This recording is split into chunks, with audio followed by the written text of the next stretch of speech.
Mari kita belajar Pendidikan Agama Islam kelas 7 bab 8 menghindari ghibah dan melaksanakan tabayun. Materi ini sudah kurikulum merdeka ya. 1. Islam melarang ghibah.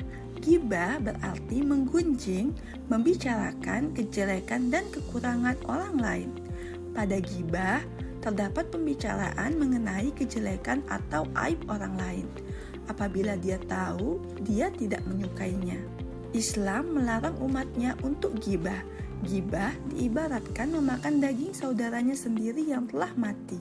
Hal ini ditegaskan dalam Al-Quran. Sebagaimana firman Allah Subhanahu wa Ta'ala dalam surat Al-Hujurat ayat 12 berikut ini. Hai orang-orang yang beriman, jauhilah kebanyakan purbasangka, karena sebagian dari purbasangka itu dosa, dan janganlah mencari-cari keburukan orang, dan janganlah menggunjingkan satu sama lain. Adakah seorang di antara kamu yang suka memakan daging saudaranya yang sudah mati? Maka tentulah kamu merasa jijik kepadanya. Dan bertakwalah kepada Allah, sesungguhnya Allah Maha Penerima Taubat lagi Maha Penyayang. 2. Inspirasi Islam untuk menghindari ghibah. Perbuatan ghibah dipengaruhi oleh lingkungan sekitar.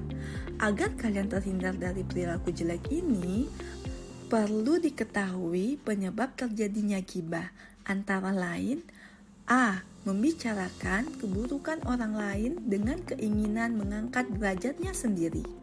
B. Sikap iri terhadap keberhasilan dan kesuksesan orang lain. C. Sikap egois yang cenderung merendahkan orang lain. D. Balas dendam terhadap orang lain atas perilaku terhadap dirinya. E. Amarah yang tidak terkendali. Dan F. Bercanda tanpa disadari dengan merendahkan orang lain. Kalian sudah tahu faktor-faktor yang mengakibatkan ghibah tersebut. Supaya bisa menghindarinya, di bawah ini terdapat beberapa cara. A. Berkumpul dengan orang-orang yang soleh. B. Menyadari diri bahwa Allah Subhanahu wa Ta'ala membenci seseorang yang menggunjing saudaranya. C. Berintrospeksi diri dengan melihat aib diri sendiri dan selalu berusaha memperbaikinya. D. Menjaga lisan dengan cara tidak membicarakan keburukan orang lain. E. Berpikir positif atau berprasangka baik. F. Memohon perlindungan kepada Allah Subhanahu wa Ta'ala dengan berdoa supaya terhindar dari hal-hal buruk. 3. Islam mengajarkan tabayun. Secara bahasa, tabayun berarti mencari kejelasan tentang sesuatu hingga jelas dan benar keadaannya. Adapun menurut istilah, tabayun adalah proses yang dilakukan untuk meneliti dan menyeleksi berita dengan sikap tidak tergesa-gesa dalam memutuskan, sehingga permasalahan menjadi jelas dan benar. Tabayun sangat penting untuk memeriksa kebenaran informasi atau berita dengan teliti. Agama Islam memberikan perintah agar manusia dapat meneliti berita yang dibawa oleh orang-orang fasik. Hal ini dilakukan dalam rangka mewaspadainya, sebagaimana firman Allah Subhanahu wa Ta'ala dalam surat Al-Hujurat ayat 6 berikut ini, yang artinya, wahai orang-orang yang beriman, jika seseorang yang fasik datang kepadamu membawa suatu berita, maka telitilah kebenarannya, agar kamu tidak mencelakakan suatu kaum karena kebodohan, yang akhirnya kamu menyesali perbuatanmu itu. 4. Tabayun pada informasi media sosial. Setelah kalian memahami tentang tabayun, bagaimana cara agar informasi yang diterima itu jelas? Berikut ini adalah beberapa teknik yang bisa digunakan. A. Sumber informasi dipastikan dengan benar. Hal ini dapat dilakukan dengan melihat kompetensi sumber yang dirujuk. Apakah ia memiliki kompetensi untuk menyampaikan informasi yang benar? B. Pastikan isi informasi berisi kebenaran. C.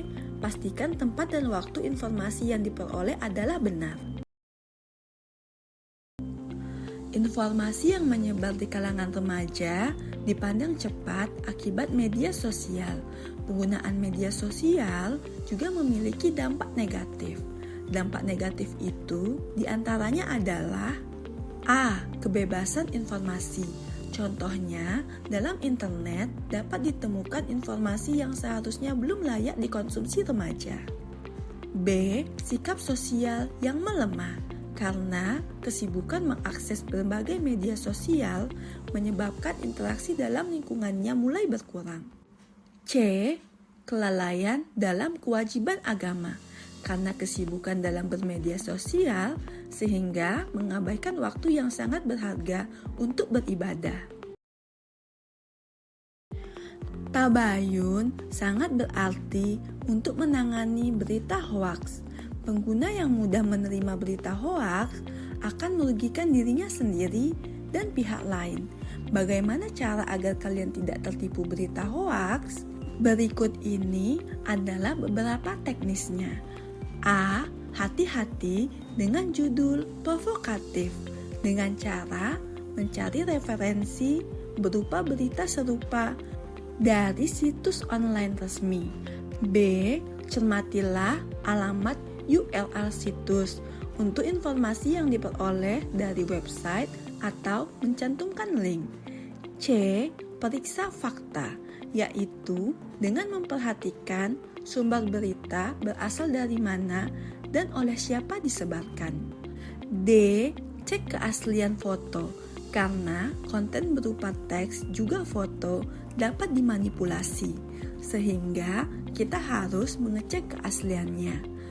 E. Ikut serta grup diskusi anti-hoaks agar kita dapat bertanya apakah informasi tersebut hoaks atau bukan. Begitu pula kita dapat melihat hasil klarifikasi terkait berita tersebut. Tabayun memiliki manfaat penting dalam pencermatan informasi yang diperoleh. Tanpa tabayun, kesalahpahaman akan sering terjadi. Untuk menghindari kesalahpahaman pada informasi yang diterima, lebih baik dicari informasi yang benar terlebih dahulu sebelum menyampaikan berita kepada orang lain. Tabayun berkaitan dengan moral. Tabayun berlaku bagi penerima dan penyampai berita. Proses selektif dan kritis diharuskan sebelum berita disampaikan. Beberapa manfaat tabayun antara lain: A. Berhati-hati dalam menerima berita.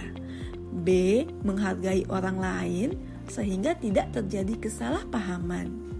C. Berbaik sangka terhadap sesama sehingga dapat menimbulkan kerukunan dan kedamaian.